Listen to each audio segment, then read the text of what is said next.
Well, good afternoon, ladies and gentlemen. It's no surprise to see an audience like this because it's both a pleasure and an honour to introduce the world's greatest and best known psychologist working today, Emeritus Professor Hans Eysenck.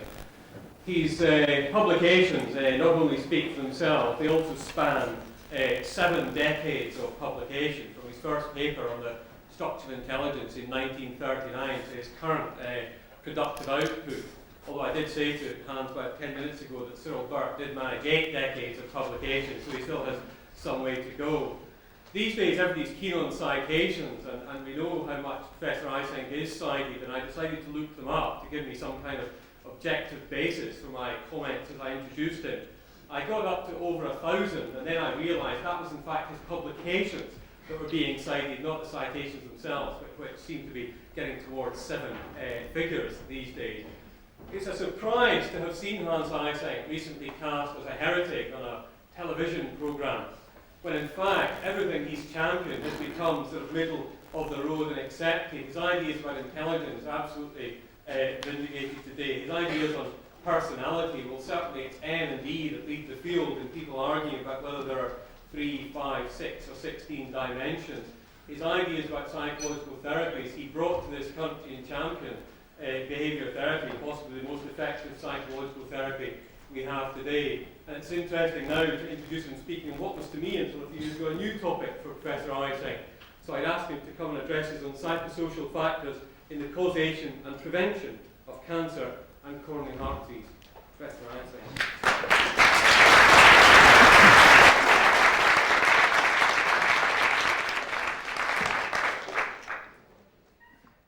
You may wonder what a psychologist has to say about cancer and coronary heart disease. Let me start by quoting Sir William Osler, who was regarded as the father of British medicine, who said in 1906, "It is very often much more important to know what person has a disease than what disease a person has." This harks back about 2,000 years when there was a controversy in ancient Greek among medicos who said you should treat the disease and others who said you should treat the person who has a disease. Up till about the turn of the century, there was considerable agreement among medicos that there was a cancer-prone personality and a coronary heart disease-prone personality. The cancer-prone personality was a person who was reluctant to express his emotions, suppresses them, a person who would be unable to cope with stress, who would develop feelings of hopelessness and helplessness, and finally depression. And this notion too goes back 2,000 years when Hippocrates and Galen associated cancer with melancholia. On the other hand, coronary heart disease was associated with anger, with hostility, and so forth. Then came the Pasteur period, when specific diseases were associated with specific agents, and doctors began to concentrate on these agents and treat not the person but the disease. Around the 1950s, this trend again was reversed to some extent by quite a large number of people, Leshan, Barnson, Kisson, and others, championing the idea that personality had a very important part to play in cancer, particularly, and later on in coronary heart disease. They tended to study large groups of cancer patients and compare their personality with people who had no cancer, and came to the conclusion that there were considerable similarities to this old cancer-prone personality type. This work was interesting but not terribly convincing because, of course, they knew who had cancer and who did not.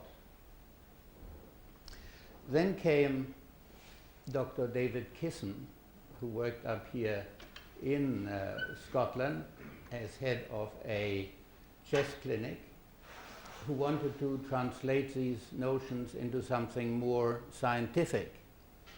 And he asked me to assist him in doing that. I was to produce a questionnaire that would measure the tendency to suppress emotions, and he would then administer it to patients who came to him with a chest complaint before diagnosis. Some of them would be diagnosed as suffering from lung cancer and others from some benign form of disease. And the hypothesis, of course, was that those who were suffering from cancer would show this suppression of emotion. And that's what we did. I produced a questionnaire similar to the neuroticism type of questionnaire, listing a fair number of conditions under which a person would show anxiety, anger, fear, etc. The hypothesis being that those who were later on diagnosed as suffering from lung cancer would have low scores, denying, and those who were normal would have higher scores. I didn't personally believe this theory at all. It seemed to me to be completely based on anecdotal evidence and extremely unlikely. However, any hypothesis that is testable is probably worth testing, so I went along with him, and as it turned out, he was right and I was wrong. We found that those who were later on diagnosed as suffering from lung cancer had a much lower score on the questionnaire than those who did not. In fact, the difference was as 6 to 1. In other words, a person with a very low score was 6 times as likely as the others to be suffering from lung cancer. And Kissen went on to repeat this several times, always with the same kind of result. We also found, and I think it was the first time this had been done, that there was a synergistic relationship between smoking and personality, in the sense that those who were low on this score, in other words, who had a cancer-prone personality, needed fewer cigarettes in order to develop lung cancer than those who did not have the lung cancer type of personality. Since then, there have been some 20 studies all over the world replicating this, sometimes using other questionnaires and so on, but always coming up with positive results in the expected direction. Now, obviously, there are some weaknesses to this. The first and most obvious one is that if you have a low score on neuroticism, this may be because you're denying your emotions. It may also be because you haven't got very strong emotions. So obviously, it mixes up two groups who should be very carefully distinguished. This has been done more recently by adding an L scale. It has been shown that people who repress their emotions have low neuroticism scores but very high life scores. It's a combination that really gives you a much better picture. And also, people have tried to get at this in a more experimental manner. Nair and Temushok, for instance, used a setup in which they would purposely insult and annoy their subjects and make a recording of their psychophysiological reactions to get a measure of the true amount of emotional upset, and also would ask them afterwards to rate the degree to which they had been upset by this procedure. They predicted that those who were suffering from cancer, that was one of the groups they studied, would have a strong autonomic reaction, but deny that they had been annoyed, upset, etc., which is exactly how it turned out. Coronary heart disease people, they predicted, would show the opposite pattern, a low autonomic reaction, but a strong verbal reaction of anger. And normal people without any disease would be intermediate, which again they were. Obviously, the other weakness in this is that these people were already suffering from cancer. And there is a possibility that the cancer produces changes in personality, so that if you have cancer, you hesitate to express your emotions, etc. It's a possibility, not very likely, but it can't be ruled out. Obviously, what you need is a follow-up study in which you start with a large group of healthy people, give them your questionnaires, make your measurements and so on, then follow them up over a lengthy period of time, and then see who comes down with cancer, who develops coronary heart disease, and so on. There was one such study which has become very famous. It was done by Caroline Thomas at Johns Hopkins University in Baltimore. It started around 1940, in which she took 1,300 students and noted down their behavior, gave them questionnaires, made a medical study of them and so on, and then followed them up for 40 years. At least they were followed up. She, of course, died well before the study was finished. She was interested particularly in coronary heart disease, not in cancer. She didn't expect anything to come of that. But when the results were analyzed, it was found that people who were regarded as loners at the beginning of the experiment, who didn't mix with other people, who didn't express their emotions, who didn't cope easily with things, who were not particularly close to their parents and so on, were 16 times as likely as others to develop cancer. A ratio of 16 to 1 is almost inconceivable when you remember that the ratio for smoking and cancer is about 2 to 1. And for coronary heart disease is also something like 2 to 1. In other words, the effects of a personality variable was 8 times as strong as that of smoking. Well, when I finished the work with Kissen, because of his untimely death, he died very young, I thought I would like to carry on with this type of work, and so I wrote to a number of oncologists in England, suggesting it would be worthwhile to continue this work and extend it. Rather to my surprise, I was very naive then, I got a fairly hostile response. The doctors said they couldn't really believe that anything non-physical would have an effect on the process of a disease like cancer, and they thought this was all kind of quackery and they didn't want to have anything to do with it.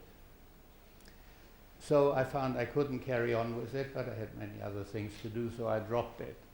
But I was still interested in the topic, and sometime later I came across in the literature work done by a Yugoslav oncologist and psychologist who was at the time working in Germany, in Heidelberg, Dr. Grossart Maticek, who had published follow-up studies. He's a rather interesting personality. Tito was rather concerned that there was very little original research being done in Yugoslavia. So he endowed 10 studentships. The 10 most brilliant students in the university were then allowed to pursue any course they liked and were financially supported by the state. And Grossart Maticek was one of them. He was studying medicine, but he also wanted to go into psychology, so he studied psychology as well. His teacher had told him that there was a cancer-prone personality, and described it, a coronary heart disease-prone personality, but like me, he disbelieved it. And so he went off to study 200 cancer patients and 200 coronary heart disease patients, and he came to the conclusion that his teacher was right. There was a personality of this kind, and he decided to investigate this. Around this time, he received a lot of money from a branch of the family that had gone to the United States, where all money comes from. And he was unable to do these studies on a really large scale, getting something like 110 interviewers to help him chase up the subjects, interview them, give them questionnaires, do medical tests on them, follow them up over 10 years, and so on. Well, I read some of the early accounts of his studies. I went to see him in Heidelberg and was very impressed with the work that he had done. I also found out that there was a great deal of criticism of his work, and obviously if I wanted to work with him, I had to find out whether the criticisms were justified. Again, it's a rather odd story.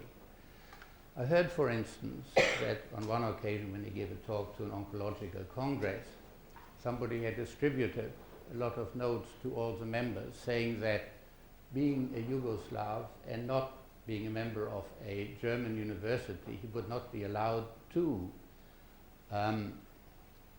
look at their certificates, and therefore he must have invented all his data. Well, I went to see the Oberbürgermeister of Heidelberg, who told me that he had given special permission for these death certificates to be sent to him. I also found out that a quite independent scientist from the statistical laboratory at the University of Stuttgart had been given all the death certificates to finalize the diagnosis. As you know, a death certificate can be quite complicated with several possible alternatives and so on. So an independent source saw all these and had to decide which was the final diagnosis. This chap also interviewed the interviewers, or a random sample of them, to see that everything had gone correctly, that had been correctly instructed, done the job right, and so on. There were quite a number of these objections that I looked at and found that none of them were even remotely justified, that in fact there had been far more attempts to guard the integrity of the investigation than is usual in investigations of this kind. But he had fallen foul of the German psychoanalysts, who were very powerful in that country, particularly in relation to psychosomatic disease. And of course, oncologists and epidemiologists didn't like him because he was interested in personality and stress, which to them was, again, quackery outside the field of science. Now let me have a look at some of the results that he had. The first one is a study done in Yugoslavia, in which he took a small town, Trevica, and studied the oldest person in every second dwelling. He gave them a series of questionnaires.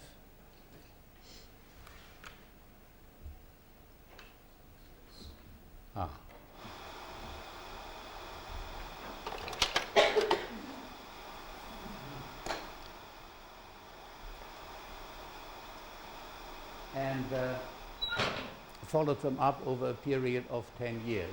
He also made notes, of course, of their smoking habits, drinking habits, and various medical things like blood pressure and so on. These are the essential features. These are standardized partial regression coefficients, and you will be able to see that, at least I hope you will be able to see, that quite a few of them correlate quite highly with the final incidence of cancer. The two major ones are number of traumatic life events evoking chronic hopelessness, that is inability to cope, finally ending up in hopelessness and depression. You see the coefficient is 0.43, which is very high. The third one is rational and anti-emotional behavior, that is a denial of emotions, 0.41. ones down there don't amount to much. The second one is number of traumatic life events evoking chronic excitement, that is anger, hostility, and so on, which has a negative correlation with cancer. It also has a positive one with coronary heart disease. It is this that makes a difference between the two. And you can see that these personality variables accounted for about 50% of cancer incidence.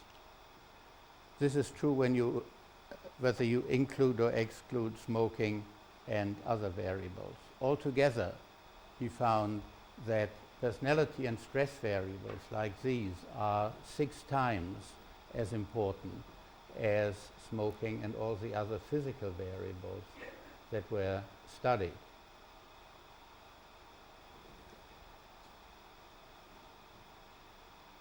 This study has been replicated a number of times, the latest one by Professor Fernandez Ballesteros in Madrid, who gave 2 of these questionnaires to large numbers of cancer patients, patients with benign growth, and healthy people.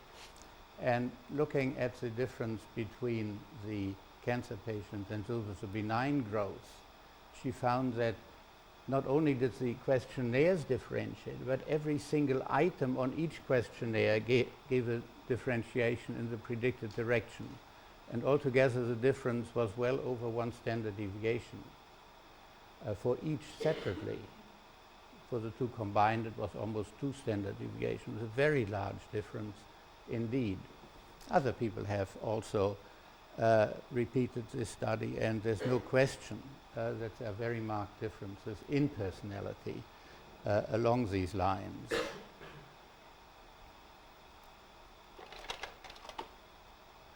Just to give you one example of his findings, this is the rational anti-emotional scale, in other words, the scale measuring the degree to which a person suppresses his emotions.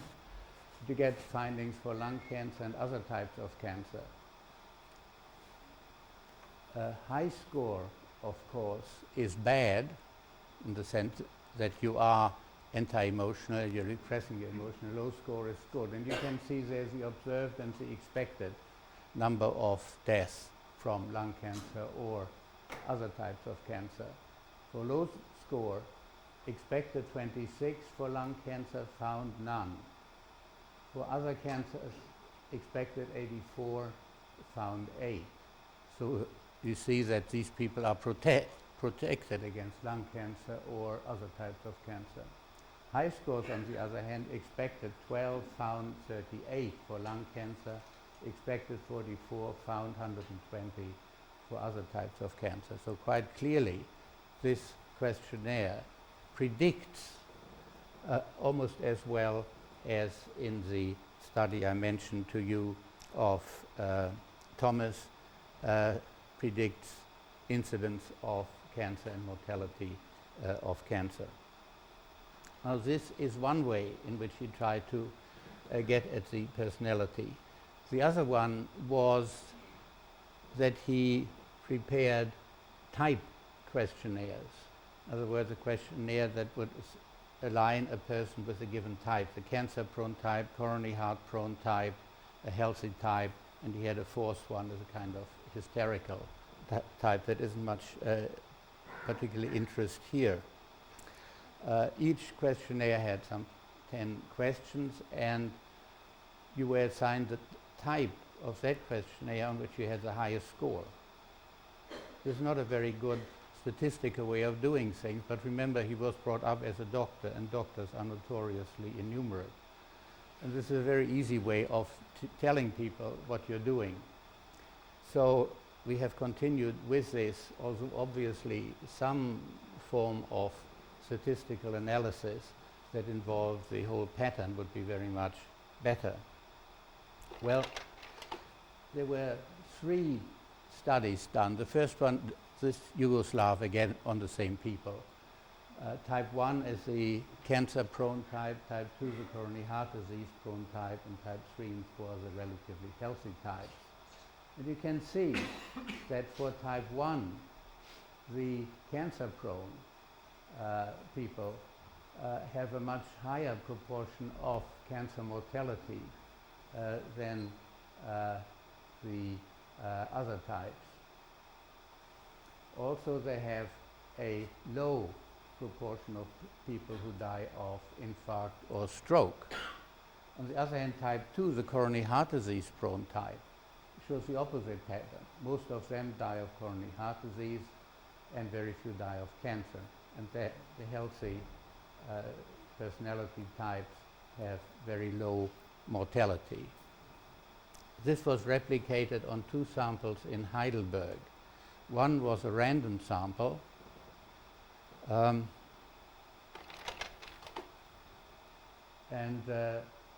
are the results. They're very similar, except the mortality is much lower because these had a mean age of 50, whereas those in Yugoslavia had a mean age of 60. And of course, cancer and coronary heart disease really come to the fore after 60, so the total mortality here is much less.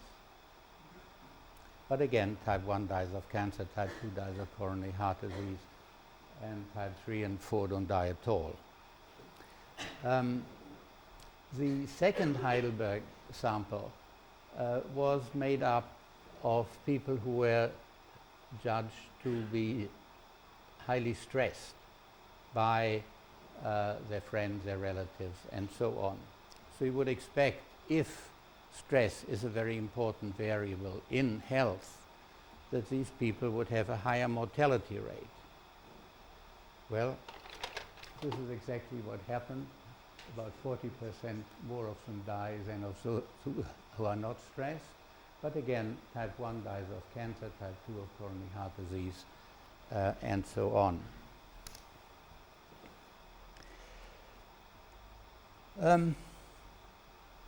These studies were published and were criticized by a number of people who felt the results were too good to be true. So I got C.R. Reynolds company in America to finance an extension of the study. Part of it, Professor Charlie Spielberger, who was then president of the American Psychological Association, and his colleagues would go over these statistics to make sure there were no errors. And I would be in charge of the continuation of this study, taking all the Heidelberg people together and following up for another 5 years to make quite sure that the data were in order, which is what we did. And the results of this latest follow-up study, another 5 years or 4.5 years, again exactly the same. Type 1 dies of cancer, type 2 dies of coronary heart disease, and the healthy people in the main remain alive. Charlie Spielberger went over the data very carefully that had been collected, and he found a number of methodological errors and weaknesses. Let me give you one example. I told you that in the Yugoslav study, he took the oldest person in every second dwelling. But in addition to that, he added some 300 people who were suffering from stress. So it is a mixed population, which obviously methodologically is a weakness. And some people said, well, he put these in because otherwise he wouldn't have got any positive results. Charlie analyzed the two groups separately and found that without these added cases of stress, the results were even better than they had been before. In other words, adding these new cases simply reduced the validity of the test rather than increasing it. In recent years, Grosset Maticek has produced a new inventory, which essentially is of the type 4, the healthy type, the autonomous type, the independent type. He called it an index of self-regulation. It's made up of 105 questions, had a very high reliability of above 0.5.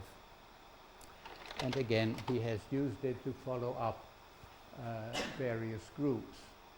In this case, over 15 years. Here you have the score on self-regulation at the bottom. From high, that is a healthy type, to low, that is the unhealthy type. And there you have proportion of death from cancer, coronary heart disease, and other diseases. And you can see that for all three, there's quite a close relationship between degree of self-regulation and mortality from these three causes. This is the results for males. This is the result for females. You can see there's several thousands involved in each case, so we don't have to worry about standards of significance. They're all significant in the 0.00001 level or better. And they give very much the same kind of result as for the men.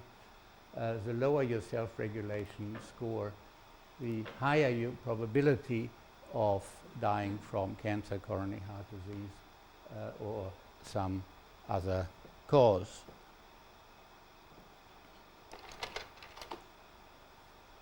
Here you have another study in which she studies the survival in years as a function of degree of self-regulation for people suffering from memory cancer, colorectal cancer, stomach cancer, bronchial cancer, and other tumors.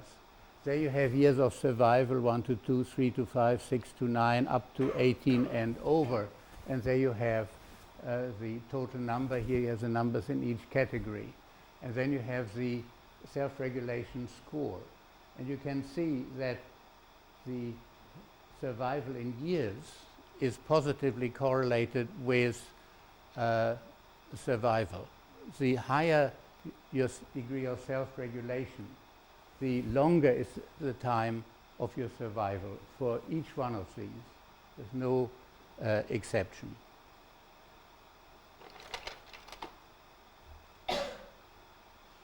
And here you have mortality for cancer, coronary heart disease, and other causes for probands, high and low on self-regulation. And you can see for males and females separately.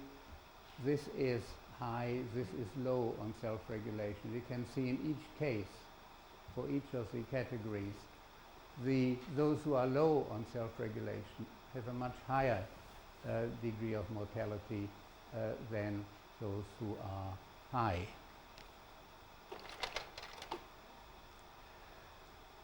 Also in recent years, Joseph Martucek has added two other types, 5 and 6. 5 is simply the emotional, the unemotional, rational type, and 6 is a kind of psychopathic type. And he's correlated it with a number of different diagnoses. Cancer, of course, goes, we would expect, with type 1, coronary heart disease with type 2, but also going with type 2, you have diabetes, hypertonia, ulcer, and with type 6 you have drug addiction, that's a psychopathic type. Rheumatoid arthritis goes with the rational anti-emotional, and those are the main findings from this. I really mention it because it also introduces a rather novel way of administering the test, which is you do it twice with 6 months intervening. The point is this, that at the beginning, say, you are type 1. In other words, you don't express your emotions, you repress them, and you can't cope with stress. But during the 6 months, something may happen that improves your condition. You do now express your emotions, you may have found a good woman to marry, or whatever. Therefore, you take the difference between the two. Is the score going up and make you worse? Is it going down and make you better? The prediction, of course, being that if the score is improving, then you're less likely to die of cancer or coronary heart disease. If, on the other hand, it's going the other way, then you're even more likely.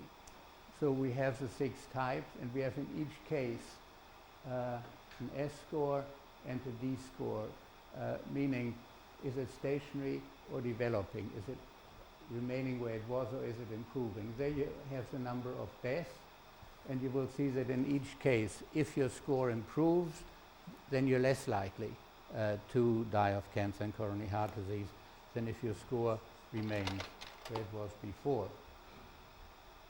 I now come to take up again what I said before in relation to David Kissen's finding that there was a synergistic relationship between smoking and personality stress.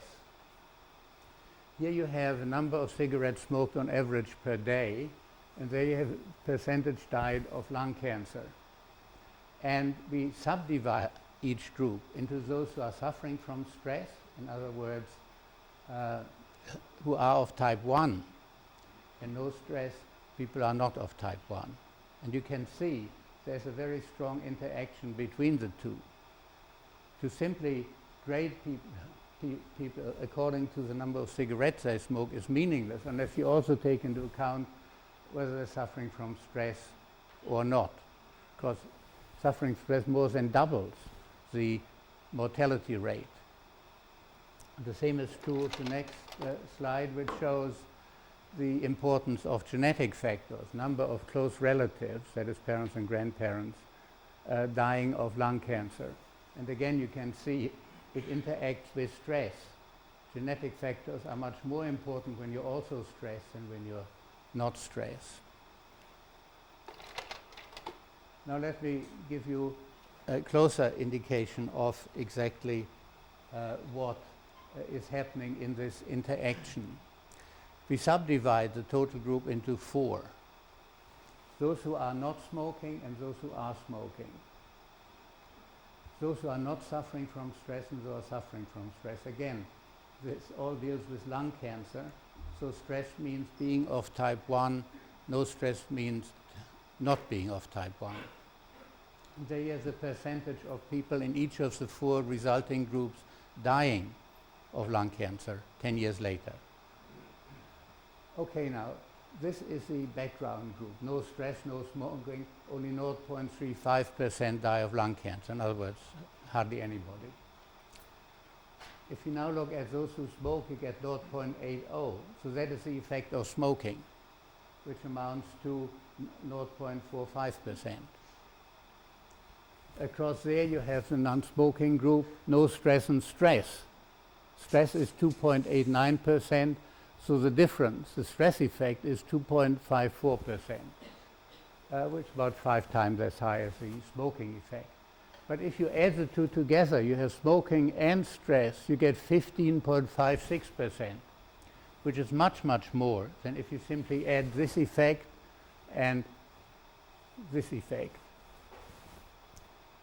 If you add these two effects, you get 2.99%, but if you take this minus that, you get 15.21%. In other words, a very strong synergistic effect. Smoking by itself isn't terribly bad. Stress by itself isn't terribly bad. But if you get the two together, you get a very, very strong effect indeed. This is a replication of the study on another group, and you can see exactly the same. Simply adding the effects give you 0.95%, but the actual true effect is 9.90%. And the same is true for coronary heart disease. As in this study, again, the additive effect is only 6.14, but the true effect is 16.40. So for coronary heart disease and for lung cancer, you get a very strong synergistic effect, a multiplicative effect of the two causes. Now, of course, all this is purely correlational, and you cannot necessarily assume that there is a causal relation, because correlation does not necessarily mean causation. If you want to show that there is a true causal factor involved, then you must have some kind of experimental study in which you modify the conditions. In other words, in which you try to change the personality of the type 1 or type 2 person and see if that produces an effect on mortality. This is the first study that Grosser-Maticek did. you have 24 pairs of cancer sufferers suffering from the same type of cancer, the same age roughly, the same sex, and the same stage of the disease. The therapy group is given some kind of behavior therapy, which he calls autonomy training, in which you try to get the person to express his emotions in a socially acceptable manner, and also to try and cope with his particular difficulties in a better way than he has done before. And here you have the duration of life for the therapy group and for the control group. I don't want you to look at all the details. The average for the therapy group is 5.07 years, and for the control group 3.09 years. In other words, almost doubling the life expectancy. A similar result has been obtained recently by David Spiegel in California, who did a study on women suffering from cancer of the breast, and showed that by a rather simple design in which they simply got together for mutual support, and in which he tried some self-hypnosis, he more than doubled the life expectancy of the therapy group as compared with the non-therapy group, the control group. This is another study in which he took 150 women suffering from inoperable cancer of the breast. He got 25 who agreed to chemotherapy, 25 who did not, and similarly 25 who agreed to behavior therapy of this type, and 25 who did not. So you have all four combinations of the two, and then simply looked at survival in months. You can see it was 11 for those who had neither therapy, 14 for those who had only chemotherapy, 15 for those who had behavior therapy only. Both of these are significantly different from no therapy. But the combination is 22 months, which is significantly more than simply adding the effects of chemotherapy and behavior therapy. So there again, you have an example of synergism. This is the last of the therapy studies which were done on an individual basis. About 30 hours or so were devoted to each person. In this case, you're dealing with people who were healthy at the beginning and then given the therapy as a preventive method, and then followed up over a period of 13 years. In the top, you have 100 people who had high scores on the cancer-prone type. Half of them, on a random basis, were assigned to the therapy group, half to the control group. They were then followed up over the period, I said, 13 years. And there you have the from cancer, death, and incident. In the control group, 16 out of 50 died of cancer, none in the therapy group. The incidence is 21 and 13 respectively.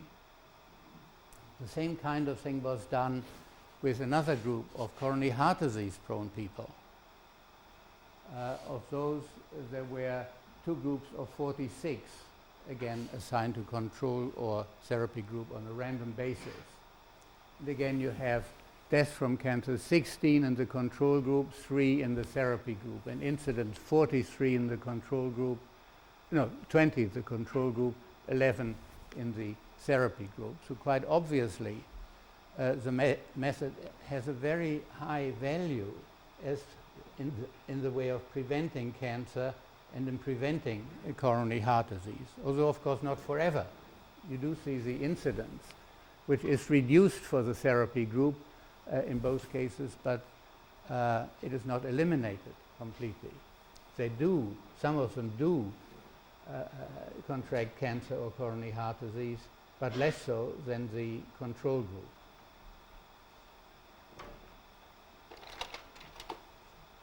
Then we have an example of group therapy, where people are taking in groups of something like 20 and treated in exactly the same kind of way.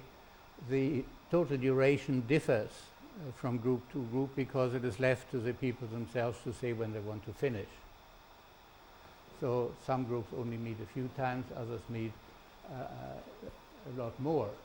But essentially, there are 245 in the therapy group, 245 in the control group. And again, you can see that the mortality, say, from cancer is much lower in the treatment group than in the control group, and the same is true of coronary heart disease. For them, 4% die of coronary heart disease, in the control group 15%. So quite clearly, you are not a complete victim of your genetic and environmental factors. Something can be done about the personality side and the stress side. You can be taught to cope with stress properly, and you can be taught to express your emotions. Now, quite clearly,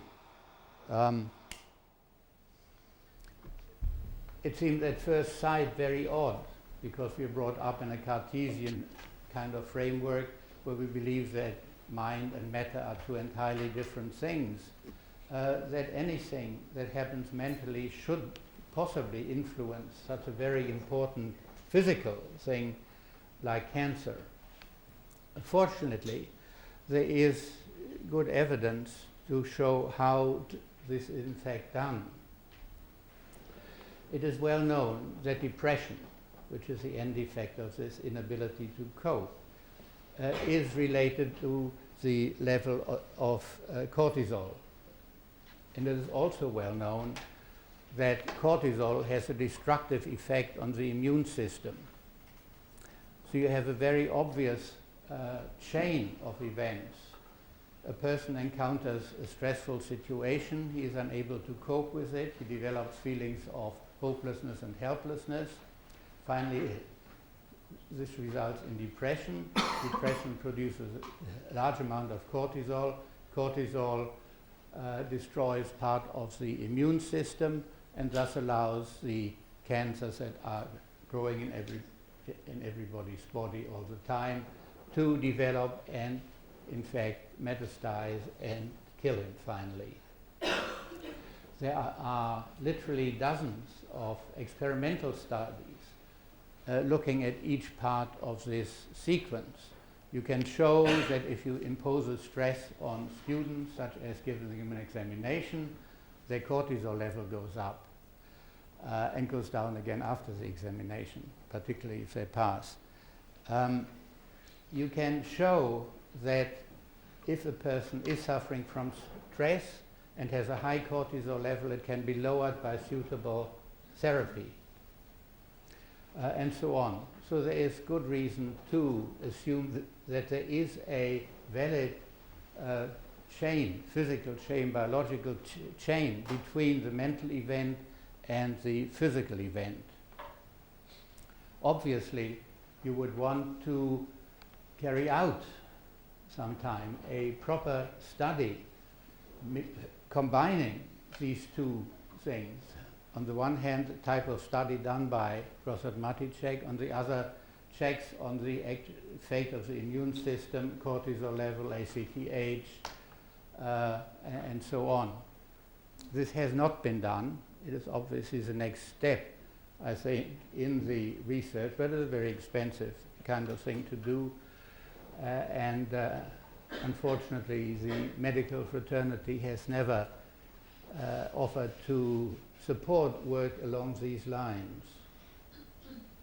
It is rather sad to think that when the original war on cancer was declared in the United States, and they spent several billions of dollars trying to reduce the incidence of cancer. The effect, if anything, has been a negative one.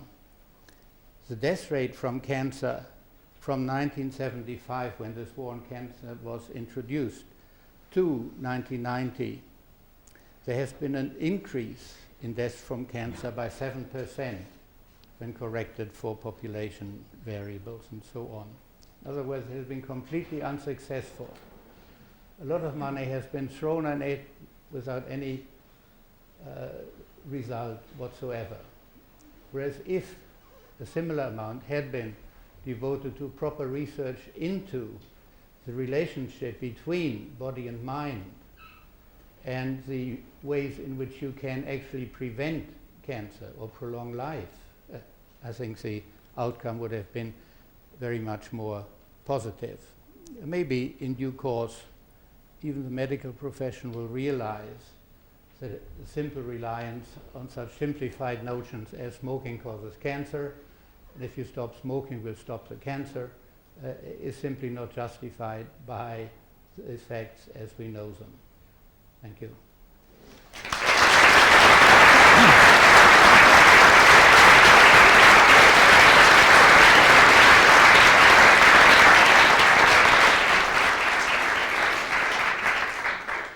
We'll have the usual break, a few minutes, let people get off to lunch appointments and other things, and then we'll take questions.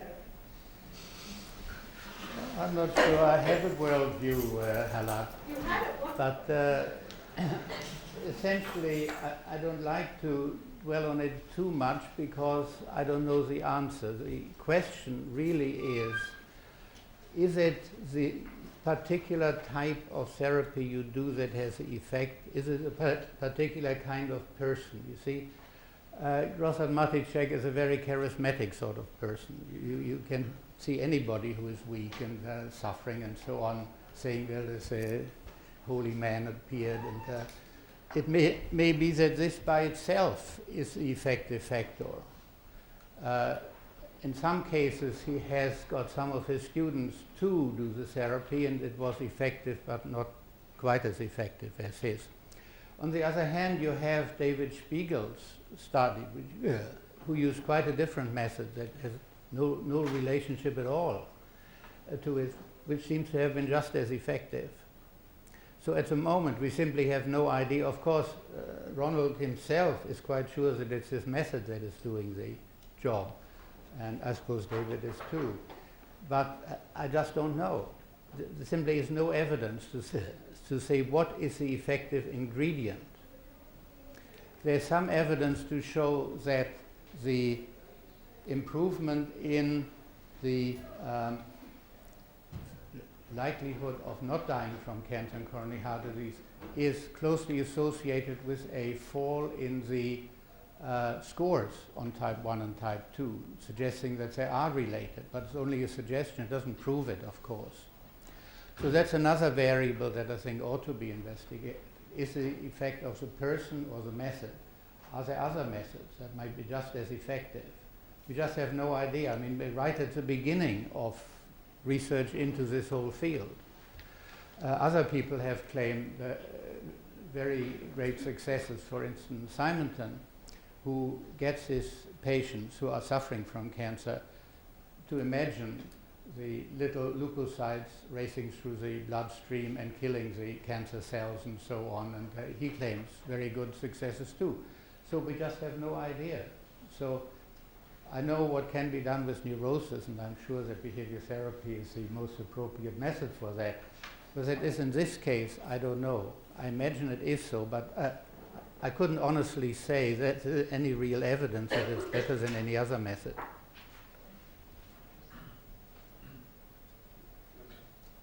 Your story is obviously a very persuasive one. I was wondering whether there are any studies which have found contrary results, any studies looking at personality and heart disease or cancer, which have not replicated these findings. There's a very interesting study that was done in the 1970s to look at this question of hopelessness and helplessness developing because a person can't cope with the stresses that he's suffering from, by Schmaler and Eicher. And they used an intensive interviewing technique before the patient was diagnosed, so they didn't know whether he was suffering from cancer or not. It was a question of allocating one or the other and then to check whether their allocation based on the interview was true or not. The interview, of course, didn't deal with symptoms at all, simply with personality questions. And they found very high predictability in terms of their theory. But they also administered the Rorschach test, and they also administered the MMPI, and they found they were utterly useless. They predicted nothing at all. This is not surprising, because these are not instruments that are particularly reliable and not particularly valid, and of course they don't test the hypothesis. They just shotgun things that you throw at people in the hope that you will find some significant results. Now, a good number of studies have been done using the Rorschach and using the MMPI, and they often come out not negative, but simply there's nothing there, which is not surprising because they are not addressing themselves to a specific theory. It's not a scientific study at all. It is an absurdity. And if you look at the negative studies that have been done, you will find that is the usual thing. They are not testing a hypothesis, they're just simply putting together a group and a multi-shot kind of instrument and hoping that something will come of it. There's another problem. This is a very real one, in fact there are two problems. One is that the conditions under which the testing is done can be very important. Now, you're dealing with people who deny their emotions, and that's why they have a low score on the N scale. But if you take these people in a situation where they come to you for help, as for instance Paul Schmitz has done in a study that very strongly supported the Grosset-Maticek position, they are almost bound to tell you much more about their emotion, otherwise there would be no point in coming to you for psychotherapy. Under those conditions, you get an inversion. You get a higher score on the N scale for the people who are suffering from cancer. In other words, you have to bear in mind the conditions under which the whole experiment was done. And then you have a problem that we've recently looked at very carefully. Most people simply hand out questionnaires. Now, this has two disadvantages. In the first place, the person gets a questionnaire, may wonder what is it all about, why should I fill this in, who is this person, and so on. And also, he may not understand the questions. You see, most psychological inventories are geared to sophomores. They're made for sophomores, by sophomores, and not for the person with an IQ under 100. Now, of course, the majority of people who get ill from cancer and coronary heart disease are of a lower socioeconomic status and health, probably have an IQ below 100. And they often don't understand the questions. So we did the experiment along the lines of a follow-up. We had 4 conditions. In one case, the person was simply given the questionnaire. These are healthy people followed up over 10 years. The second, he was given the questionnaire by an interviewer. who talked to him for quite a long time, between half an hour and an hour, to tell him what it was all about, why it was important to know something about personality in predicting how people's health would proceed and so on. In other words, he put him in the picture, why this was an important thing to do. In the third condition, the interviewer was present while the person filled in the questionnaire and answered questions about it, and in each case, for the difficult questions, asked him specifically to give examples from his own life to illustrate why he said yes or no and so on. And in the fourth condition, combine these two, developing trust and explaining the questions. And then we looked at the predictive accuracy of these four conditions. And we found that those who were simply given the questionnaire, it was slightly predictive of mortality, total mortality. It did not discriminate between cancer and coronary heart disease. The two, one producing trust, one explaining the questions, were much more successful, but the one combining the two was much the best. So again, you have a number of studies that simply dish out questionnaires in a meaningless sort of way that doesn't mean anything to the person who gets a questionnaire. It's you wouldn't expect much from it, and you don't get much from it. So you have to look. There's a tendency nowadays to do meta-analyses, to simply chuck everything together and sort of average it, which is a stupid thing to do because you cannot average good and bad studies. It's a meaningless kind of thing to do. Take the Small and Eicher study, I remember. The interviewing gives you very positive results. The Rorschach and the MMPI give you nothing. Well, if you average it, you get very little. Obviously, you shouldn't average different studies. You should look carefully at each one of them to see it's well done, badly done, what is wrong with it, and so on. When you do that, I don't think you'll find any really negative study. By negative, I mean showing nothing. There are none which associate the wrong type of personality with cancer, coronary heart disease. Tony, Professor Eysenck, and Dr. Pelosi, I have been very critical of this series of work. One of the reasons I chose to be was because you're being a bit unfair on the medical profession as a whole, that there's a lot of us who are very interested in the influence of mind and psychological effects and personality on physical disease. And I was looking at these studies and thinking, but wait a minute, these studies make my job more difficult with my colleagues who play down that side of things. And you see, you talk about other people having bad studies, but I turn to my colleagues, in physical medicine, ordinary doctor, every doctor really, and would say, but look here, look at these results on personality and fatal disease. For example, in the Maudsley Intervention Project. And say, these authors are describing 192 stressed but healthy, middle-aged or late middle-aged men and women. And any doctor would look at that study and say, but wait a minute, there's about a quarter of those people had vicious hypertension. And that you demonstrated that their hypertension was so bad they had retinal edema and hemorrhages in the blood vessels at the back of their eye. But what that means is that they're so ill that the integrity of their blood vessels is being damaged by very, very, very severe levels of high blood pressure. Now, they then say to me, well, if this is the level of studies that are being done, and frankly, grossly unethical studies that are being done, how can we take, for example, my own much more modest work seriously? And I wonder if you have comments on that, because you haven't commented on that up to now, as far as I know, in the literature, in literature, and also how much responsibility you take for such studies. Well, remember that we did actually measure hypertension, and we showed that the effects are true when hypertension and smoking and various other factors are excluded. But Professor Eysenck, you recruited people to a randomized trial of psychotherapy, people who should have been admitted that day to a medical ward. their systolic blood pressure in a group of over 40 was 200, the mean systolic blood pressure was 207 millimeters of mercury.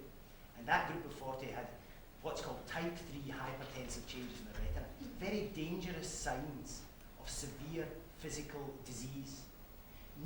No one, by any stretch of the imagination, could describe those people as healthy but stressed people. Nobody who has any idea about the nature of disease and cardiovascular disease. And you must believe me in that, Professor Eysenck, because you're making, you're doing yourself and your whole career a grave disservice by not accepting such problems. Sir. Ronald tells me that all those who had medically dangerous diseases were referred to their doctor immediately. Then I will have to speak to him about his. I suggest you his do. And can you answer me that? It's very important to me this as to how far I should pursue this. Is how much responsibility you take for the design, the data collection, and writing up the results of these studies. And it's a very important question for me because I don't know how far to pursue yourself in or whether to just let Professor Grossart-Maticek himself. How much responsibility do you take in these studies? Well, as I've always pointed out, these are Grossart-Maticek studies. They were started and organized long before I came into this. That's very important, actually. Yes. I think it's very fortunate for you that that's correct. Thanks, Tony. Obviously, you can speak to Hans, I think, later as well. We'll find out whether a couple more people want to answer. Pam, and then you. Yep. I'm interested to know whether you examined the age of the various personality types. So my question's in two parts, really. One is, I'm not altogether clear to what extent type 1 is actually a personality type or a measure of stress or indeed a measure of dose of stress because they've already developed depression, therefore being under stress usually for quite a long time. And the second point is that age is obviously the most powerful factor in mortality because it gets us all in the end, some way or another. And unfortunately, with advancing age, there's an increased number of physical complaints, loss of loved ones, loss of economic resources. So there's bound to be an increase in life events. So to what extent was age linked to type 1 status, and therefore these results would actually be better presented connected to age? Parceling out age makes no difference to the results. So age is not a factor at all. The other question, I think, is a very interesting one because we tend to talk about stress and we tend to talk about personality. What we really should be talking about, of course, is strain, the effect of the stressor on the person, which differs with the stress and with the person. We really talk about a unified combination of the two, because the same thing may be very stressful for one person and not for another. So there is no real term for this combination. Type 1 is a person who A, reacts to stress in a poor sort of way, but also one who has experienced stress. It's a combination of the two that makes him into that kind of type. If you are unable to cope with stress but don't experience any, of course you're all right. Or if you experience stress but can cope with it, you're all right. It's a combination of being unable to cope and experiencing it.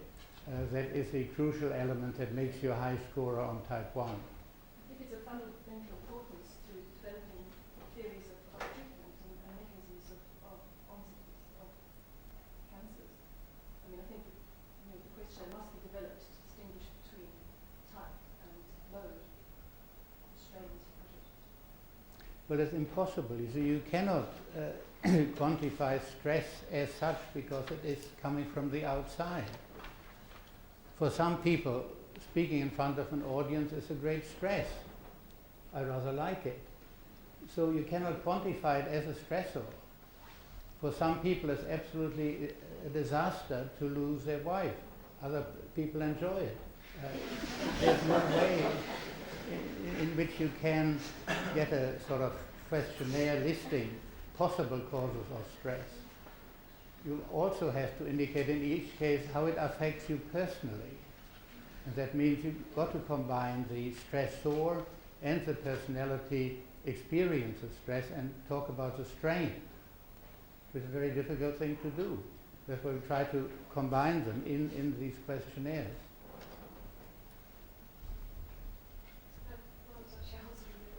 All right. Any more questions?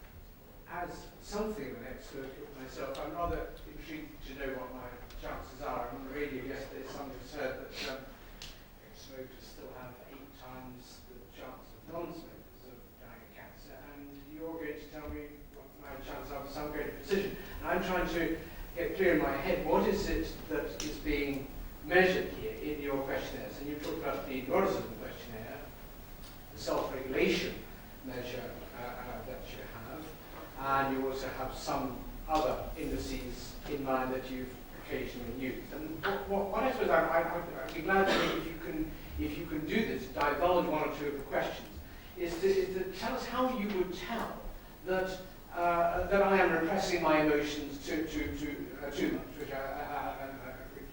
many people around Edinburgh would suppose that I repress my emotions all too little. But I wonder what your test would be to find out what items would you ask to decide whether I'm repressing my emotions too much and thus still at a substantial risk of some form of cancer.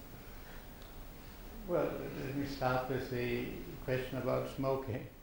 I think you may dismiss completely from your mind everything you read in the papers about the effects of smoking. The literature is so absurd that it is very difficult to believe anything you hear. For instance, if you hear that so many millions are killed by smoking, you must remember that nobody is killed by smoking, in the sense that you're killed by somebody hitting you over the head, where death is immediate and quite obviously attributable to this. What you have in cancer and coronary heart disease is something like 200 possible risk factors, of which smoking is one, keeping a pet bird is another. And there are hundreds of these which are statistically associated with cancer. But none of them by itself kills you. It initiates or may initiate a series of events which in the end may allow a cancer to grow without it might not have grown. But you cannot allocate this blame to any one of these risk factors because they're all intercorrelated. A person who smokes is also a person who drinks, is also a person who eats poorly, and so on. There's a whole and very likely person who's suffering from great stress, which in turn may make him smoke more and drink more and so on. It's a very intricate kind of thing. What the statistician sorts out is simply he compares people who smoke and people who don't smoke and says so many more die in this group and in that group and allocates these deaths or proportion of them to smoking, disregarding all the other factors. If he started with one of the other factors, he would allocate most of the deaths to them and so on. So there is no way, particularly when you look at synergism, in which you can give any meaningful statistical answer to the question, how many people does smoking actually kill? So there's no way, particularly as a regression curvilinear, in the sense that slight degree of smoking, if anything, is good for your health. There's a heavy smokers who die most of these diseases. In a recent Australian study, in which they studied a very large number of people and queried them about their health, it was found that the healthiest were those who smoked. The next were those who had never smoked, and the worst of all were those who had given up smoking. There is I don't think you find any source in the whole literature which treats these in an appropriate statistical and scientific manner. It is all public relations to discourage people from smoking, which I think is probably a good thing because, of course, obviously smoking is a risk factor and is not a good thing for you, but it is vastly overdone. The second question, you wanted to have some examples of the kind of question. Well, you might ask somebody, if somebody annoys you very much, would you tend to turn the cheek and give a soft answer? That kind of thing. You simply list a number of occasions where an emotion would be appropriate and ask the person, does he express himself in this way or doesn't he? The self-regulation goes a bit beyond that and asks you essentially whether in a large number of different types of situations, personal situation, job situations and so on, you act in a manner which essentially expresses your own wishes and desires and is the best kind of thing that you can do under the circumstances, or do you shy away from that kind of behavior and behave in a perhaps more socially acceptable manner, but which also is not in your own interest? In other words, a self-regulatory person is a bit of a bastard.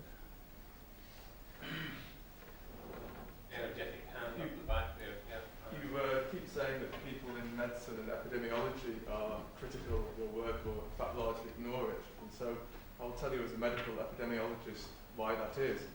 It is that we simply, when we see this work, we can't believe it. That is not just because we're coming with our own beliefs, our Cartesian worldview. It is also that your data are actually internally impossible. Many of the things you showed, I could actually demonstrate this, but I'll just take two of your slides like you showed, and I will say that those two things cannot both be true. You showed a slide of the follow-up relating RA personality type to lung cancer, in which you divided the group into two-thirds group with high score, one-third group with low score. All 38 lung cancers occurred in the group with low score. Not a single lung cancer occurred in the other group. That's one slide you showed, you asked us to see.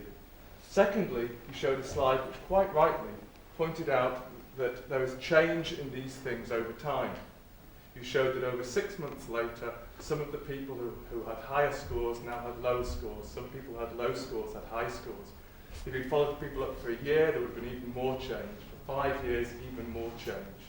That means there is misclassification according to the RA score type. Some people, just because when you saw them, 6 months you saw them scoring high, for most of their lives they would have scored low. Your own data, the data you showed showing the change, shows that. What that means is that in your low scoring group you are misclassifying, there are some high scorers. Also in your high group there are a lot of low scorers who must therefore be at risk of lung cancer like your other low scorers. Therefore, it is then impossible that you therefore get no cases of lung cancer in that group because of misclassification. Even when looking at a cohort of HIV and AIDS, you don't get the relative risks you're showing because HIV tests are sometimes wrong. But I assure you, HIV tests classify people better and in a more stable way than do your questionnaires. Those two slides you showed with your own data are just simply cannot both be possibly be true. And that is why my colleagues in medical epidemiology will not take this work seriously and will not push for these sorts of studies to be taken further. Serious studies, yes, but this work, I think, doesn't merit serious consideration. Well, it's an interesting point, but you forget that if you excluded everything that Prasad Maticek has ever done, the point would still be exactly the same. The work of Carolyn Thomas, for instance, if anything, gives better results than those that Prasad Maticek has obtained. There are quite a large number of other people who have since replicated the work of Prasad Maticek and got as good or better results than he has. So if you excluded everything that Prasad Maticek has, that would make no difference to the conclusion I would draw from the data that have been published, would still come to exactly the same. There is a very strong evidence that personality and stress factors produce a very profound effect on a person's liability to develop cancer or coronary heart disease, and that these factors can be controlled to quite a large extent by suitable types of psychotherapy. I agree that there is work. I myself work in the field of social factors in disease. I think that your presentations of your work, though, do a disservice to this because people then dismiss the lot. I know very well the studies of Carolyn Thomas. They do not come up with relative risks of 130. They do not come up with these implausible findings. You mentioned a 16 times risk in that study. That is if you take the very extreme groups with very small numbers of people in them, in which there's just one event in one of the very small groups. Therefore the population attributable risk are coming to things which are actually believable. You are suggesting that splitting groups into 1/3 and 2/3, you can separate out entirely between the group who get all the cancer and ones who don't. Firstly, as I say, that just does not relate to the other data you show. Those two things cannot both possibly be true. One of the things you show cannot be true, I'm afraid.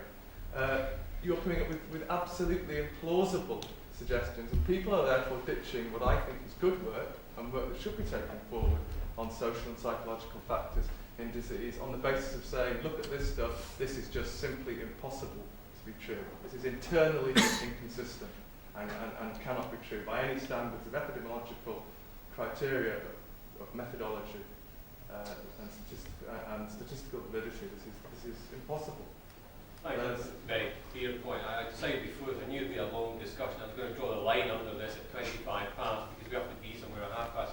And if you want to answer that, I'll sum up and draw it to a close after that. Well, to say that something is impossible is always a rather weak thing to do in science. Remember when Johannes Miller wrote his Handbook of Physiology in 1850, he said that it would forever be impossible to measure the speed of the nervous impulse, and 3 years later Helmholtz had done it. The two studies we are comparing are different studies. It is quite absurd to say that one makes the other impossible. These are different populations, they're different tests. To say that one makes the other impossible just makes no sense to me at all. But what I've always said is that obviously the essential feature of any study is that it should be replicable, and that replication is the fundamental principle by which we all live and die.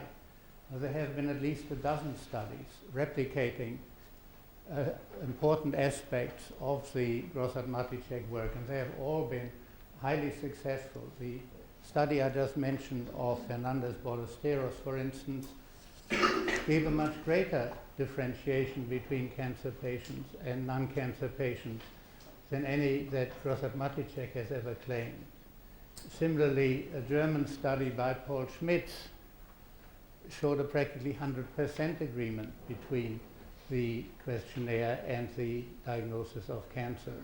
And so I could go on. You got to believe that people who replicate the studies and try to find out whether there is or is not something in the general belief, that these people are the essential feature in believing or not believing. If you really disbelieve the study and you believe the subject is important, do a study of your own. I think that is the only way to convince somebody.